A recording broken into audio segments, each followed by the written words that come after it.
Plant physiology का chapter है photosynthesis. इसमें से भी इंपॉर्टेंट क्वेश्चंस आते हैं। क्या तुम फोटोसिंथेसिस कर सकते हो? क्या मैं कर सकती हूँ? क्या डॉग्स फोटोसिंथेसिस कर सकते हैं? नहीं बेटा, this can be done only by those organisms जिनके पास कुछ रिक्वायर्ड चीजें हैं, जो कि एरोबिक रेस्पिरेशन कर रहे हैं। They want this oxygen, they need this oxygen, so oxygen for breathe in and oxygen for survival. So this is the importance of photosynthesis. अभी के अभी सब कुछ भूलकर, सारे डिस्ट्रैक्शन को छोड़कर इनके नाम याद कर लो, बिकॉज दिस इज इंपॉर्टेंट। आ सकता है 1 मार्क के क्वेश्चन में that what is the other name for light phase and what is the other name for dark phase. So dark phase is also known as biosynthetic phase. Water अपने आप ही move करेगा। Water को पैसे खर्च करके, energy खर्च करके water को नहीं खरीद सकते। ये सॉल्यूट का कंसंट्रेशन चेंज करके पानी को मजबूर करते हैं अपने अंदर आने के लिए। Hello my cute little ninjas, welcome back to ICSE वाला। So my name is Upasna and I'm your biology mentor, your biology faculty या बड़ी दीदी, जो भी आप मानना चाहे। जैसे कि आप सबको पता है बच्चों कि हमारी माइंड मैप सीरीज चल रही है, जो कि लास्ट मिनट रिवीजन में हेल्प करेगा। So ये एक क्रिस्प और फास्ट और क्विक रिवीजन के लिए बनाई गई है माइंड मैप की फॉर्म में। वैसे माइंड मैप तो बहुत ज्यादा छोटा होता है, बट इतना ज्यादा एक सिंगल पेज का माइंड मैप नहीं है। दिस इज समथिंग कि आप शॉर्ट फॉर्म में, फ्लो चार्ट्स की फॉर्म में सारे चैप्टर्स को टिप्स पर कर सको। बायोलॉजी एक ऐसा सब्जेक्ट है जिसमें बहुत ज्यादा चीजें याद करनी पड़ जाती है and your chapters are very very lengthy. तो उसी का एक छोटा सा सॉल्यूशन यहाँ पर है माइंड मैप, जो बायोलॉजी जैसे थियोरेटिकल सब्जेक्ट्स में आपको हेल्प करेगा, एसएसटी में हेल्प करेगा आपको, है ना। एंड और कौन से सब्जेक्ट्स होते हैं आपके थियोरी वाले? एसएसटी में, बायो में, इन सब्जेक्ट्स में हेल्प करेगा। ठीक है, सो आज कौन सा चैप्टर कर रहे हैं हम? देखो, हम आज स्टार्ट करेंगे फोटोसिंथेसिस। प्लांट फिजियोलॉजी का चैप्टर है फोटोसिंथेसिस। इसमें से भी इंपॉर्टेंट क्वेश्चंस आते हैं, प्लस लास्ट में मैं आपको कुछ क्वेश्चंस कराने वाली हूं जो 2025 स्पेसिमेन पेपर से क्वेश्चंस हैं। बायोलॉजी का जो आईसीएसई की तरफ से 2025 का स्पेसिमेन पेपर आया बेटा, उसके क्वेश्चंस हम देखेंगे। तो आपको पता चलेगा, आपको इतना कॉन्फिडेंट फील होगा कि हाँ, आपने पहले माइंड मैप समझ लिया, उसके बाद आप वो क्वेश्चंस भी अटेम्प्ट कर पा रहे हो। ठीक है, चलो। So what are the topics बेटा? What are the topics that we are going to cover today? Obviously, we are going to talk about the types of photosynthesis, the factors affecting photosynthesis. Photosynthesis, factors affecting photosynthesis. Factors की spelling गलत हो गई। Factors है ना, types of photosynthesis। तो यहाँ पर topics का इतना कोई वो नहीं है, कोई बात नहीं, मैं लिख देती हूँ। But you know that what we are doing, है ना। चलो, सबसे पहले फोटोसिंथेसिस होता क्या है? क्या तुम फोटोसिंथेसिस कर सकते हो? क्या मैं कर सकती हूँ? क्या डॉग्स फोटोसिंथेसिस कर सकते हैं? नहीं बेटा, this can be done only by those organisms जिनके पास कुछ रिक्वायर्ड चीजें हैं। जैसे कि क्लोरोफिल बहुत इंपॉर्टेंट है फोटोसिंथेसिस करने के लिए, पानी चाहिए, कार्बन डाइऑक्साइड ले सके वो ऑर्गेनिजम्स फोटोसिंथेसिस कर सकते हैं, और फिर वो बना देते हैं अपना एक खाना, अपना एक प्रोडक्ट। तो basically photosynthesis is a process which is done to make food. And what are the products used? What are the reactants used? Carbon dioxide, water, then sunlight. Photosynthesis ये word ही इसलिए आया है क्योंकि sunlight की बात हो रही है। फोटो मतलब light and we are referring to sunlight. And lastly chlorophyll. ठीक है, तो ये 4 चीजें चाहिए फोटोसिंथेसिस करने के लिए, जो कि ग्रीन प्लांट्स के पास बहुत अबंडेंट होती हैं। एक ऐसा प्रोसेस जिनमें green plants are able to synthesise food from carbon dioxide and water by using light energy. Also there are some bacteria, for example cyanobacteria, जो अपना खाना खुद बना सकते हैं। ठीक है, now what is the importance of photosynthesis? इस रिएक्शन को देखते हैं। चलो, रिएक्शन बनाए पहले फोटोसिंथेसिस की। Let me see if the reaction is given. Okay, now let me write it for you. 4 चीजें चाहिए। Water we need, CO2 we need, थोड़ा अच्छे स्पेस वाली जगह लिख लो, यहां लिख लेती हूँ। Water is required by plants, CO2 is also required, then sunlight and then chlorophyll. Chlorophyll, ये 4 चीजें मिल जाएंगी और बन जाएगा ग्लूकोज एंड साथ में oxygen. Now this is a basic reaction of photosynthesis. I know it is not balanced, but it's okay. So These are the products of photosynthesis, these are the reactants of photosynthesis. ठीक है, अब इसके अंदर क्या बनता है बेटा, बहुत सारा खाना बनता है। तो यहां पर हम बात करें इंपॉर्टेंस ऑफ फोटोसिंथेसिस। प्लांट्स का फोटोसिंथेसिस करना बहुत जरूरी है, क्योंकि जो हेटेरोट्रॉफिक न्यूट्रिशन वाले ऑर्गेनिज्म होते हैं वो कहीं ना कहीं डायरेक्टली या इनडायरेक्टली इन्हीं प्लांट्स पर अपने खाने के लिए डिपेंड कर रहे हैं, and that food is actually glucose. That food is actually glucose. Plants बहुत सारा ग्लूकोज बनाते हैं और स्टोर कर लेते हैं अपने अंदर in the form of starch. तो एक तो ये रीजन हो गया दैट फूड फॉर ऑल, और दूसरा रीजन है ये ऑक्सीजन गैस। ये ऑक्सीजन गैस हर लिविंग ऑर्गेनिज्म को चाहिए जो कि एरोबिक रेस्पिरेशन कर रहे हैं। They want this oxygen, they need this oxygen, so oxygen for breathe in and oxygen for survival. So this is the importance of photosynthesis. I hope this is clear. इतना clear हो गया है तो आगे बढ़ते हैं। Next is your adaptations in leaf to perform photosynthesis. Leaf जो है वो फोटोसिंथेसिस करती है।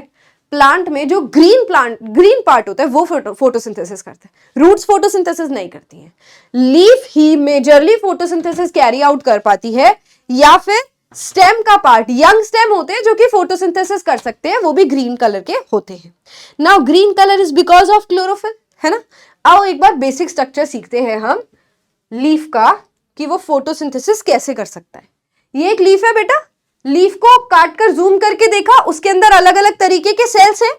ये है लीफ का ऊपर वाला सरफेस जिसको अपर एपिडर्मिस बोलते हैं, और ये है नीचे वाला सरफेस जिसको लीफ एपिडर्मिस बोलते हैं और लोअर एपिडर्मिस बोलते हैं। यहां बीच में सारे के सारे सेल्स पड़े हुए हैं। इनमें से एक सेल के अंदर, कोई भी सेल उठाओ, उसके अंदर आपको एक सेल ऑर्गेनील मिलेगी, क्लोरोप्लास्ट। एक सेल ऑर्गेनील मिलेगी, क्लोरोप्लास्ट। क्लोरोप्लास्ट के अंदर क्लोरोफिल होता है। इस क्लोरोप्लास्ट के अंदर क्लोरोफिल भरा हुआ है। सारी प्लांट सेल में पूरी जगह क्लोरोफिल नहीं होता बेटा। प्लांट सेल की सेल ऑर्गेनील होती है क्लोरोप्लास्ट, उसके अंदर क्लोरोफिल है, और इसमें भी क्लोरोफिल हर जगह नहीं है। जब हम इस क्लोरोप्लास्ट के स्ट्रक्चर को पढ़ते हैं तो आपको उसमें ऐसे प्लेट लाइक स्ट्रक्चर्स दिखते हैं, प्लेट लाइक स्ट्रक्चर्स जिसको हम ग्राना बोलते हैं। तो बेटा यही जो ग्राना आपको दिख रहा है, दैट प्लेट लाइक स्ट्रक्चर्स, इसी की मेम्ब्रेन में क्लोरोफिल पड़ा है। ये देखो यहां क्लोरोफिल पड़ा है। सो ये मेम्ब्रेन को अलग से निकाला जिसको ग्राना बोला हुआ है, फिर ग्राना की अंदर क्लोरोफिल ढूंढा हुआ है, और क्लोरोफिल के अंदर ये रिएक्शन होती है, क्लोरोफिल के साथ ये रिएक्शन होती है। बेसिकली यहीं पर ये सारी की सारी केमिकल रिएक्शंस हो रही है। यहां क्लोरोफिल पड़ा है, ये क्लोरोफिल को यूज करके फोटोसिंथेसिस की रिएक्शन होती है। Is this clear? क्लोरोप्लास्ट के अंदर ही फोटोसिंथेसिस की रिएक्शन होती है। अगर आपने डिटेल में चैप्टर कभी पढ़ा होगा तो आपको याद होगा फोटोसिंथेसिस दो पार्ट्स में होता है, one is light reaction and another one is dark reaction. Light reaction जो लाइट की प्रेजेंस में होगी, और डार्क रिएक्शन जो लाइट रिएक्शन के बाद होगी, है ना। तो लाइट रिएक्शन कहां होती है बेटा? जहां पर क्लोरोफिल होता है, यानी कि थाइलाकॉइड के अंदर। और डार्क रिएक्शन कहां होती है? यहां क्लोरोप्लास्ट के स्ट्रोमा में। ये जो बाहर सारा जेली लाइक सब्सटेंस है क्लोरोप्लास्ट के अंदर जिसको हम स्ट्रोमा बोलते हैं, उसके अंदर ये रिएक्शन होगी, सेकंड नंबर वाली dark reaction. Light reaction chlorophyll को यूज करेगी तो थाइलाकॉइड में होगी। क्लियर? ठीक है। Now chlorophyll is important, chloroplast आपने पढ़ लिया, ये हम आगे डिटेल में पढ़ेंगे ही। वन मोर थिंग, अगर मैं यहां पर आऊं, कार्बन डाइऑक्साइड भी लीफ को चाहिए काम करने के लिए। तो लीफ के अपर सरफेस के ऊपर ऐसे किडनी शेप्ड गार्ड सेल्स पड़े हुए होते हैं। किडनी शेप्ड गार्ड सेल्स पड़े हुए होते हैं। गार्ड सेल्स बीच में अपने एक रास्ता छोड़ते हैं बेटा, जहां से चीजें अंदर बाहर जा सकती है। यहां से एक रास्ता छोड़ते हैं जब चीजें अंदर बाहर जा सकती है। तो यहाँ पे क्या अंदर जाना चाहिए? कार्बन डाइऑक्साइड जो इस प्लांट को चाहिए फोटोसिंथेसिस करने के लिए, वो यहीं से अंदर जाता है। ये दोनों किडनी जैसे गार्ड सेल्स है। ये गार्ड सेल्स अपने अंदर वाटर फिल करेंगे। When they have water inside them, तो ये बीच का जो दरवाजा है ये ओपन होगा। When they don't have water inside them, तो ये बीच का दरवाजा क्लोज हो जाएगा। For example, imagine my hands for now are the guard cells. Just imagine that these are the guard cells. तो अभी इन guard cells के अंदर बिल्कुल पानी नहीं है, तो ये बिल्कुल श्रिंक हुए पड़े हैं, बीच का रास्ता बंद है। जैसे इन guard cells के अंदर पानी भर जाएगा तो ये ऐसे ओपन हो जाएंगे बेटा, ऐसे ये फिल हो जाएंगे, बिल्कुल ऐसे टर्जिड हो जाएंगे, इनके अंदर पानी होगा और बीच में से रास्ता खुल जाएगा, CO2 will move inside. So this is how guard cells open and close, इनके अंदर पानी आना चाहिए। Now there are two theories also कि हम पढ़ते हैं कि गार्ड सेल्स के अंदर पानी कैसे आता है, sugar concentration theory and potassium concentration theory, वो भी है ना इस चैप्टर के अंदर। तो वो थियरीज किसके बारे में, गार्ड सेल्स पानी वाला हो गया, भर गया बिल्कुल, बीच का रास्ता ओपन हो गया, बीच का रास्ता ऐसे देख रही हूं मैं तुम बीच के रास्ते से, ठीक है, या फिर श्रिंक हो गया तो रास्ता बंद हो गया। Now all the leaves want to perform photosynthesis, but सारी लीफ अलग अलग होती है बेटा, सारी सेम तो नहीं होती है, कि इनका स्ट्रक्चर अलग होता है।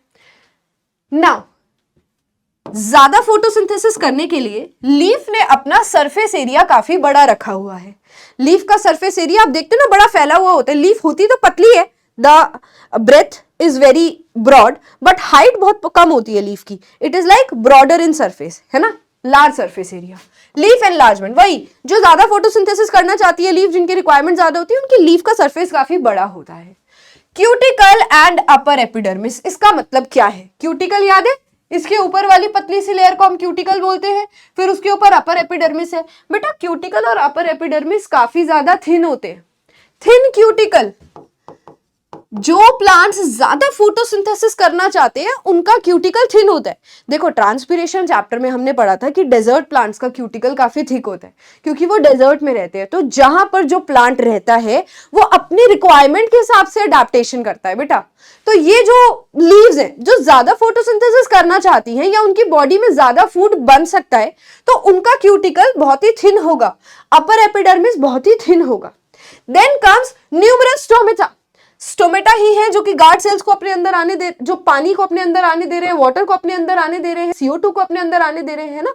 सो न्यूमरस स्टोमेटा किस में हेल्प करते हैं, large amount of carbon dioxide की एंट्री कराने में। थिन लीव्स, अगर सरफेस एरिया बहुत थिन होगा then again it will help in photosynthesis. Large amount of chloroplast will also help in photosynthesis. ज्यादा क्लोरोप्लास्ट होंगे तो ज्यादा क्लोरोफिल, ज्यादा फोटोसिंथेसिस होगी। And extensive when system, when system का मतलब है, आपने लीफ के अंदर देखा होगा ऐसे लाइंस जा रही होती है, समटाइम्स यू सी कि रेटिकुलेट सिस्टम है, ऐसे फैला हुआ है, या फिर लीफ के अंदर ऐसे पैरेलल वेनेशन होती है। ये जो वेन सिस्टम है ये किसमें हेल्प करता है बेटा, फोटोसिंथेसिस के लिए पानी भी चाहिए, वो पानी का सप्लाई यहां जल्दी जल्दी हो जाए जाइलम टिश्यू की हेल्प से, इसलिए वेन सिस्टम भी लीफ के अंदर काफी ज्यादा डेवलप्ड होता है। So these are some of the adaptation. 2-3 number का ये क्वेश्चन आ सकता है कि ऐसी क्या अडैप्टेशन है एक लीफ के अंदर जो कि वो फोटोसिंथेसिस बेटर कर पाए। Is this clear for you?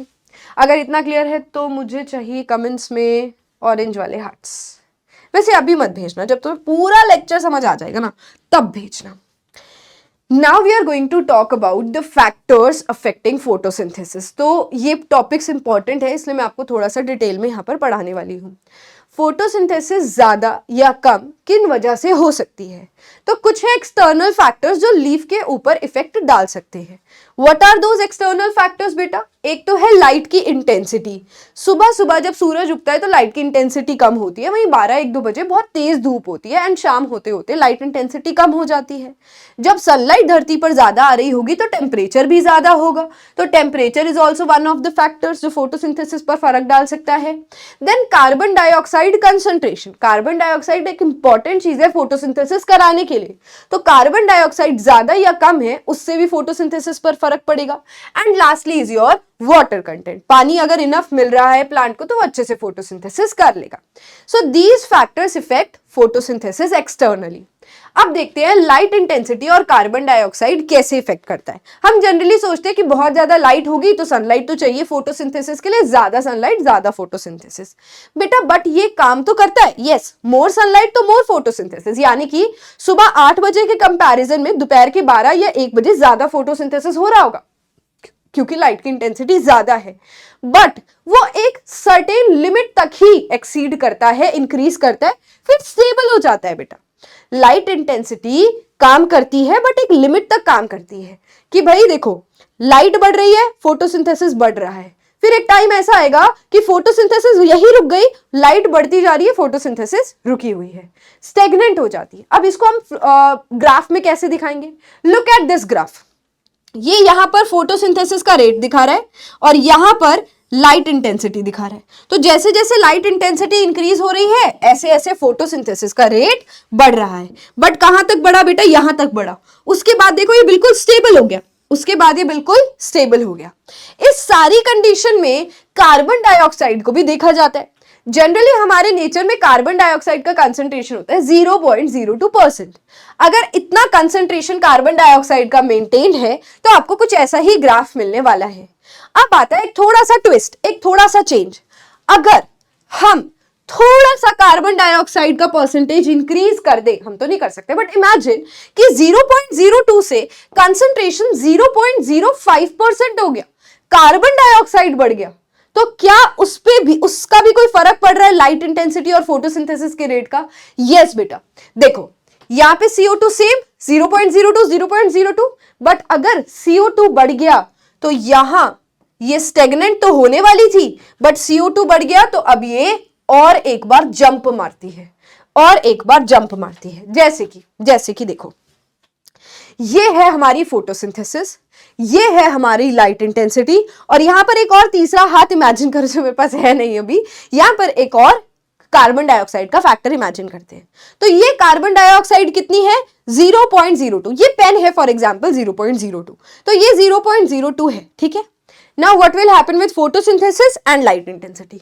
Light intensity बढ़ रही है, फोटोसिंथेसिस भी बढ़ रही है, देखो दोनों बढ़ रहे हैं। और CO2 कितना है? 0.02। बढ़ रहे हैं। अब लाइट इंटेंसिटी बढ़ती गई, फोटोसिंथेसिस वहीं रुक गई, ये वाला ग्राफ बन जाएगा। नाउ ट्विस्ट, ये यहां पर थे, आगे बढ़ गए, यहां पर स्टेगनेंट हो गया, लाइट इंटेंसिटी बढ़ रही है। अब ये कार्बन डाइऑक्साइड जंप मार के 0.05% पे अगर पहुंच गया तो हमारी जो लाइट इंटेंसिटी या हमारा जो फोटोसिंथेसिस रुक गया था वो भी इंक्रीज करता है, एक बार जंप मारता है, और वो जंप हमें इस ग्राफ में दिखता है। So this is what written over here. Now how is temperature affecting? बेटा परफेक्ट टेम्परेचर है 35 डिग्री सेल्सियस। तो इसको याद करने का तरीका बताऊं, हमारी बॉडी का टेम्परेचर होता है परफेक्ट टेम्परेचर 37 डिग्री सेल्सियस, है ना, नॉर्मल यही है। तो 35 37 ऐसे याद हो जाएगा ना, है ना, क्योंकि आप 45 से कंफ्यूज होते हो, 45 नहीं है actually, it is 35 degree Celsius. तो हमारी बॉडी जैसा टेम्परेचर ही प्लांट्स को चाहिए फोटोसिंथेसिस करने के लिए। बट यहां पर छोटा सा ट्विस्ट है, ये तो मैक्सिमम सूटेबल टेम्परेचर है, बट अगर ये टेम्परेचर 35 से 45 होता है, 10 डिग्री बढ़ गया, तो फोटोसिंथेसिस जितनी पहले हो रही थी उसकी डबल हो जाएगी बेटा, उसकी डबल हो जाएगी, ठीक है। So a rise of 10 degree Celsius up to the optimum temperature doubles the rate of photosynthesis. 10 degree का बदलाव फोटोसिंथेसिस के रेट को सीधा डबल कर देगा। जैसे फॉर एग्जाम्पल अभी चल रहा है 25 डिग्री सेल्सियस टेम्परेचर है और फोटोसिंथेसिस हो रही है 2, फिर अब 25 डिग्री सेल्सियस में 10 ऐड कर दो 35 डिग्री सेल्सियस, फोटोसिंथेसिस अब 2 की जगह हो जाएगी डबल 4। अब ये 35 डिग्री सेल्सियस से टेम्परेचर पहुंच गया 45 डिग्री सेल्सियस, तो ये 4 से पहुंच जाएगी 8।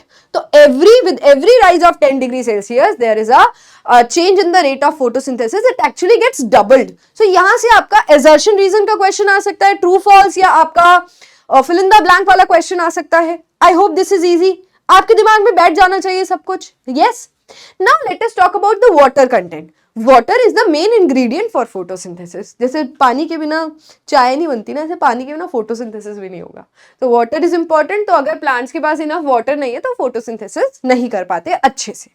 So clear, water content is very easy point.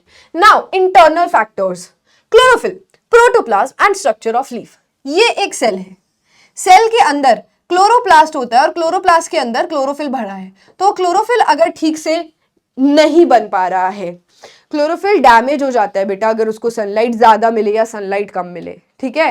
जैसे आप देखते हो कि घास को, अगर एक बिल्डिंग बन गई और बिल्डिंग की बाउंड्री पे जो घास है वो काफी पीली होती है, क्योंकि वहां पर क्लोरोफिल धीरे धीरे धीरे धीरे खत्म होता जा रहा है, और बहुत ज्यादा सनलाइट भी क्लोरोफिल को डैमेज कर देती है।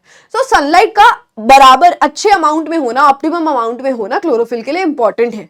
So less sunlight and more sunlight will damage the chlorophyll. तो क्लोरोफिल के अंदर जो सारे केमिकल कंपोजिशन है जैसे मैग्नीशियम एंड ऑल, वो सारा फिक्स होना चाहिए। प्रोटोप्लाज्म के अंदर भी, प्रोटोप्लाज्म क्या होता है? सेल के अंदर सारा जेली जैसा कंटेंट।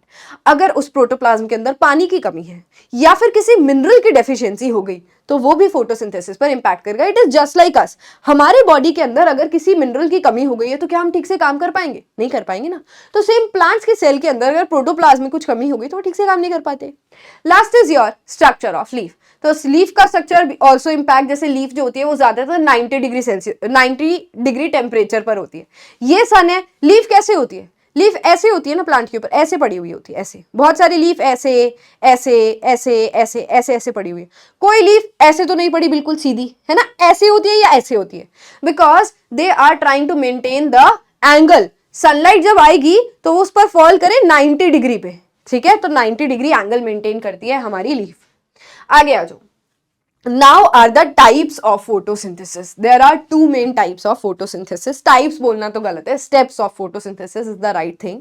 एक होती है लाइट रिएक्शन और एक होती है डार्क रिएक्शन। लाइट रिएक्शन का दूसरा नाम क्या है? लाइट रिएक्शन का दूसरा नाम है फोटोकेमिकल फेज। जैसे हमें नाम से ही पता चल रहा है कि ये लाइट के अंदर केमिकल बनाने वाली है, कुछ काम लाइट की हेल्प में ही होने वाला है। इसी के जस्ट बाद हो जाती है डार्क फेज या light independent phase. Dark phase से ऐसा लगता है कि ये रात को ही होगी, बट ऐसा नहीं है। ये वो रिएक्शन है बेटा जो इसके बाद होती है। बेसिकली जो यहां पर प्रोडक्ट्स बन गए, उन्हीं प्रोडक्ट्स का इस्तेमाल करके ये दूसरा वाला स्टेप होता है रिएक्शन का, लाइट इंडिपेंडेंट फेज और biosynthetic phase.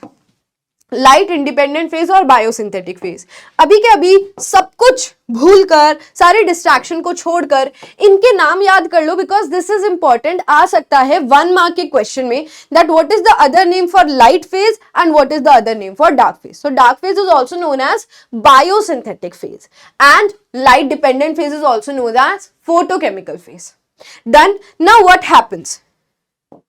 The photosynthesis reaction starts with step 1 कि सबसे पहले क्लोरोफिल को एक्टिवेट किया जाता है।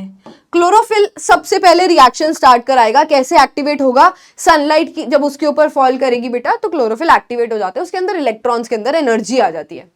ये कहां होती है? ये थाइलाकॉइड में होती है। This is also important. तो जैसे ही क्लोरोफिल एक्टिवेट हुआ, एनर्जी रिलीज हुई और उस एनर्जी से जो पानी सेल ने अपने अंदर इकट्ठा करा हुआ था वो पानी टूट गया।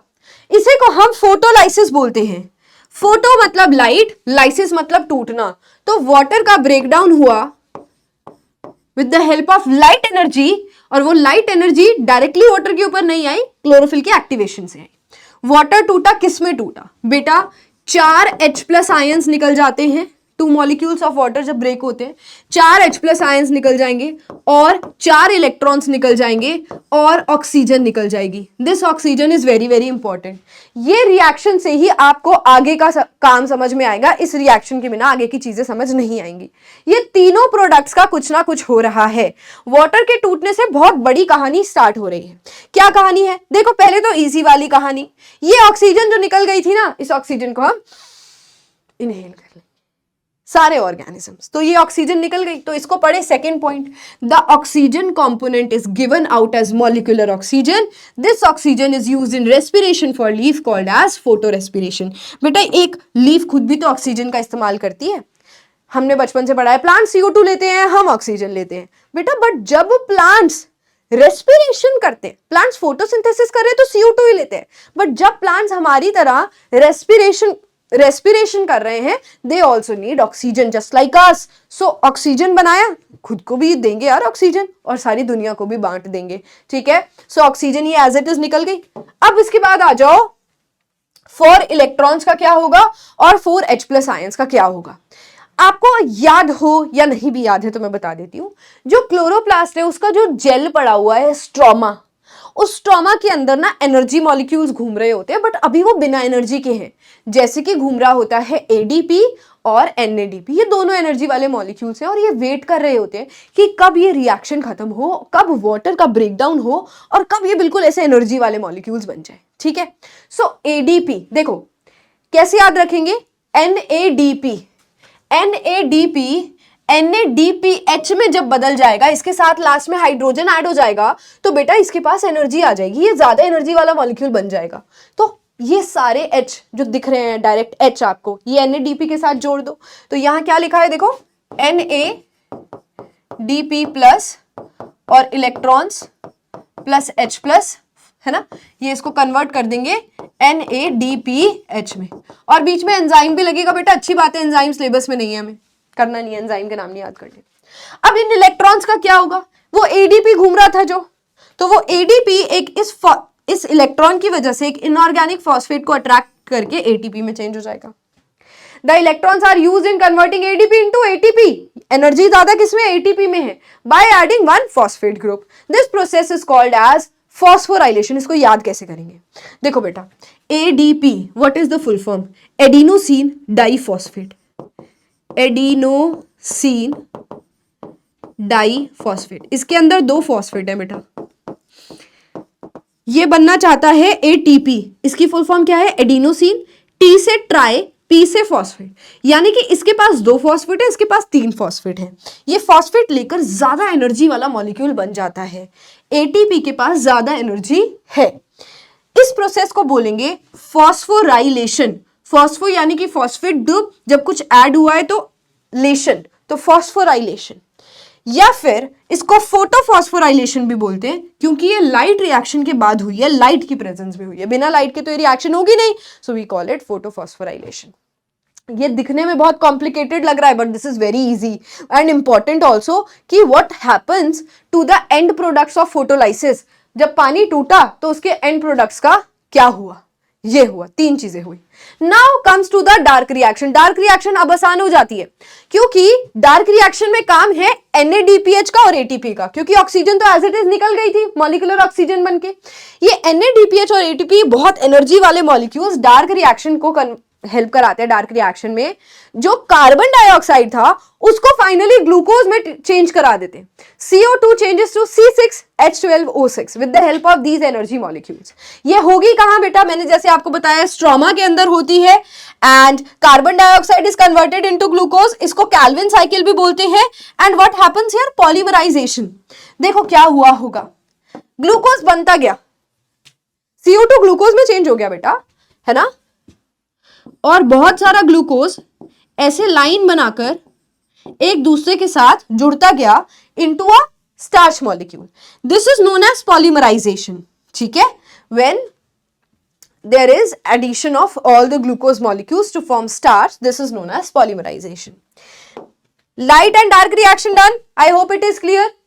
Now I am going to talk about the concentration theory कि guard cells को अगर open करना है तो कैसे गार्ड सेल्स ओपन होते हैं। प्लांट्स लगातार ही गार्ड सेल्स को ओपन करने की कोशिश करते हैं, क्योंकि वो चाहते हैं कि CO2 अंदर आ जाए, है ना, but how do they do it.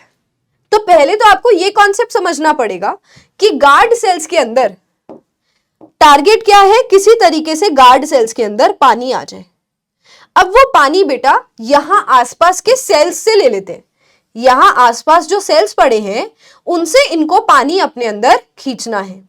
Do you remember what is osmosis? Osmosis मतलब movement of water molecules from higher concentration to lower concentration. तो अगर पानी इन सेल्स के अंदर ज्यादा होगा तो वो जंप मार के इस स्टोमेटा के गार्ड सेल्स के अंदर आ जाएगा, but it is not that simple बेटा। पुरानी थियोरी है हमारे पास शुगर कंसेंट्रेशन थियोरी, ये वाली। पहले साइंटिस्ट को क्या लगता था, दिन के टाइम गार्ड सेल्स जब फोटोसिंथेसिस करते हैं, इनके पास भी क्लोरोप्लास्ट होता है बेटा। गार्ड सेल्स सिर्फ ओपन क्लोज नहीं करते, ये खुद भी फोटोसिंथेसिस करते हैं, इनके पास भी तो क्लोरोप्लास्ट है, तो ये भी खुद भी करेंगे फोटोसिंथेसिस। तो क्या होता था, साइंटिस्ट को लगता था दिन के टाइम पर फोटोसिंथेसिस किया होगा, गार्ड सेल्स ने भी फोटोसिंथेसिस किया होगा और बहुत सारा क्या बनाया होगा, ग्लूकोज। पढ़ो इसको, begin photosynthesis and the sugar produced during the process increases the osmotic pressure। इनके अंदर क्या बन गया, बहुत सारा ग्लूकोज बन गया। अब यहां पर आता है छोटा सा ऑस्मोसिस का टॉपिक। बेटा ऑस्मोसिस कब होती है, वाटर की movement from high concentration to lower concentration, but इसमें सॉल्यूट का भी ध्यान दिया जाता है। अगर यहां पानी उतना ही है जितना इन सेल्स के अंदर, यहां पर उतने ही सॉल्यूट्स हैं जितने इस सेल के अंदर हैं, तो कोई मूवमेंट नहीं होगा। जितना पानी बाहर उतना ही पानी अंदर, जितने बाहर सॉल्यूट्स उतने ही सॉल्यूट्स अंदर। नाउ इन गार्ड सेल्स के अंदर ज्यादा ग्लूकोज बनने की वजह से ये हाइपरटोनिक हो जाते हैं, मतलब ये सेल्स क्या हो जाएंगे, ज्यादा सॉल्यूट इकट्ठा हो गया ना इनके अंदर, तो पानी जो है वो कम हो गया इसके कंपैरिजन में। इसके पास कम सॉल्यूट, इसने अभी अभी ग्लूकोज बनाया, बहुत सारा ग्लूकोज स्टोर कर लिया, बाहर के पास इतना सारा ग्लूकोज है नहीं, पानी इसके पास ज्यादा है। तो वाटर की प्रॉपर्टी है कि जहां पर वो ज्यादा कंसंट्रेशन में होगा वो कम कंसंट्रेशन की तरफ मूव कर जाएगा। ये जो चेंजेस आ रहे हैं, ग्लूकोज ज्यादा आ रहा है, ये सेल के रिस्पेक्ट में देखना है हमें। ग्लूकोज ज्यादा हुआ, अब पानी का कंसंट्रेशन बाहर ज्यादा एज कंपेयर टू इनसाइड, तो बाहर से पानी अंदर विड्रॉ हो जाता है क्योंकि इसने ग्लूकोज बना लिया। अब इसको पढ़ें कि इसने ऑस्मोटिक प्रेशर इंक्रीज कर दिया जिसकी वजह से बाहर वाला पानी अंदर वाले सेल्स में आ जाता है और एंडोऑस्मोसिस प्रोसेस हो जाता है। गार्ड सेल्स टर्जिड हो जाते हैं और फूल जाते हैं, बीच का दरवाजा खुल जाता है। But then it came that this is not the right reason. Actually K plus ion theory follow होती है। ये क्या कहती है, बाद में आई ये थ्योरी जो कि सही है। डे टाइम में क्लोरोप्लास्ट जो गार्ड सेल्स के अंदर है, it photosynthesise which leads to the production of ATP. बेटा जब फोटोसिंथेसिस होता है तो एटीपी बनता है, एनर्जी बनती है, ठीक है। उस टाइम ये एटीपी बाहर वाले सेल्स से पोटेशियम आयन अपने अंदर इकट्ठा कर लेता है, अपने अंदर पोटेशियम आयन इकट्ठा कर लेता है। देखो एटीपी अगर किसी चीज में यूज हो रहा है यानी कि वो एक्टिव ट्रांसपोर्ट है। एक्टिव ट्रांसपोर्ट मतलब एनर्जी यूज की जा रही है। पहले पोटेशियम कितने थे बेटा, बाहर भी पोटेशियम थे, अंदर भी पोटेशियम थे। बाहर इनफैक्ट लो पोटेशियम था, ये जो बाहर के सेल्स है ना इनके पास लो पोटेशियम था, अंदर इससे ज्यादा पोटेशियम था। बट अब ये पता है क्या चाहते हैं, पानी को बाहर से अंदर अपने आप ऑस्मोसिस कराना चाहते हैं।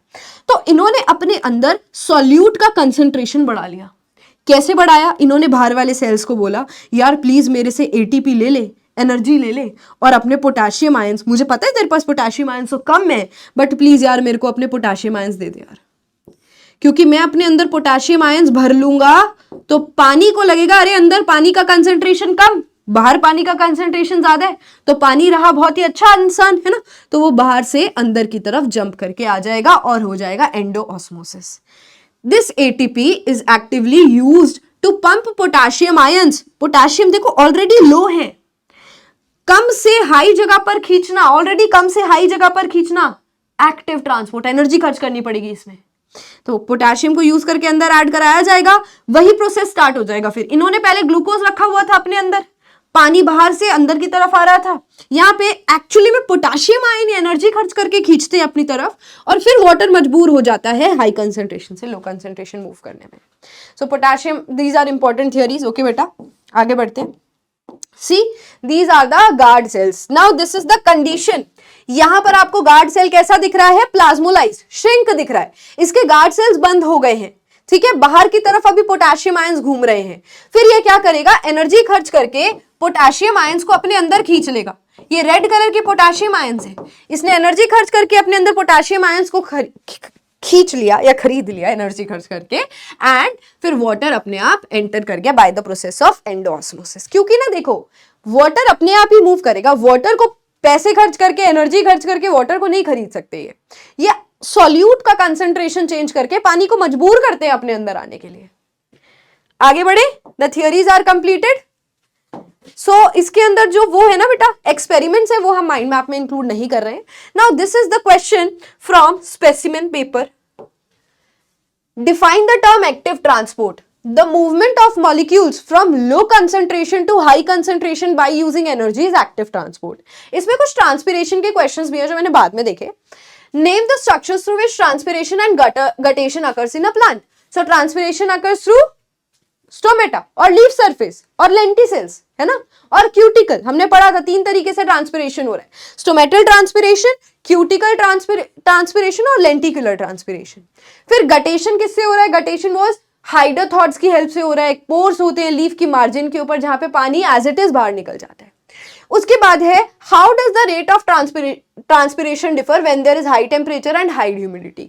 ज्यादा अगर टेम्परेचर है, ज्यादा गर्मी है तो मजबूर हो जाएगा प्लांट अपने अंदर से पानी बाहर रिलीज करे। ज्यादा गर्मी में ज्यादा पसीना आता है ना, तो सेम इनके साथ हो रहा है। हाई ह्यूमिडिटी, ह्यूमिडिटी मतलब आप पानी ऑलरेडी नमी है, पानी ज्यादा है एयर मॉलिक्यूल्स की फॉर्म में, है ना, एयर मॉलिक्यूल्स के साथ पानी ज्यादा अटैच्ड है, ह्यूमिडिटी ज्यादा है, उस टाइम पर ये पानी प्लांट्स अपना ट्रांसपिरेशन रेट कम कर लेते हैं, प्लांट्स अपना पानी बाहर ज्यादा नहीं भेज पाते हैं। Right the overall chemical reaction for photosynthesis, balanced होनी चाहिए। मेरे को बैलेंसिंग आती नहीं है, आती है बट मैंने बताई नहीं है तो मैं इस क्लास में, बट कर लेना इसको, ठीक है। बैलेंस्ड इक्वेशन आपको आनी चाहिए, 2 नंबर की है क्योंकि। और इसके बाद है Sam observed a slide containing the lower epidermis of a leaf under a microscope. A number of tiny openings between the epidermal cells were present. This is the diagram given to you. अब आप देख सकते हो कि बीच में stomata का diagram है जिसमें गार्ड सेल्स आपको ओपन दिखाई दे रहे हैं। So what are these tiny openings called? बेटा गार्ड सेल्स मत लिखना, ये बीच में ओपनिंग्स की बात कर रहा है। ये जो छोटी छोटी ओपनिंग्स हैं क्या हैं? These are stomatal pores. बीच की ओपनिंग को क्या बोलते हैं? स्टोमेटल पोर्स बोलते हैं। Name the cells that regulate the opening and closing of the structures. कौन से सेल्स हैं जो कि इस बीच के पोर की ओपनिंग और क्लोजिंग को कंट्रोल करते हैं? स्टोमेटल पोर, और यहाँ पे स्टोमेटा लिखना बेटा, stomata are the structure, stomata बोलेंगे इसको, ठीक है। कौन से सेल्स है जो ओपन और क्लोज में हेल्प कर रहे हैं? Guard cells. गार्ड सेल्स के अंदर पानी है तो ओपन, पानी नहीं है तो close. Which ion is responsible for the opening and closing of the stomata? K+ ions, क्योंकि ये लेटेस्ट थियरी, एक्सेप्टेबल थियरी है, so this is responsible. Clear? अब ऐसे यहां पर क्वेश्चन आए K+ आयन थियरी से, बट डायरेक्ट क्वेश्चन भी आ सकता है that what is K+ ion theory, which theory was withdrawn, है ना? तो वो भी पूछा जा सकता है जब आपको किसके बारे में एक्सप्लेन करना है, शुगर कंसंट्रेशन थियरी के बारे में एक्सप्लेन करना है। चलो, छोटा सा प्यारा सा माइंड मैप, ये फोटोसिंथेसिस अब कंप्लीट हो चुका है। एंड इसके बाद हमारा कौन सा चैप्टर आएगा? I guess chemical coordination in plants, है ना? चलो, तब तक के लिए अपना ध्यान रखना। एंड आई होप कि माइंड मैप आप देख रहे हो। मुझे पता है तुम लास्ट मिनट में देखोगे, जब तुम्हारे पेपर आएंगे ना, उस टाइम पे तुम ज्यादा सीरियस हो जाओगे, बट ठीक है, थोड़े छोटे छोटे चैप्टर्स हैं, आप रिवाइज कर सकते हो। So you guys are OP, my ninjas are always OP. Bye bye kids, I will meet you soon in the next lecture. Bye bye.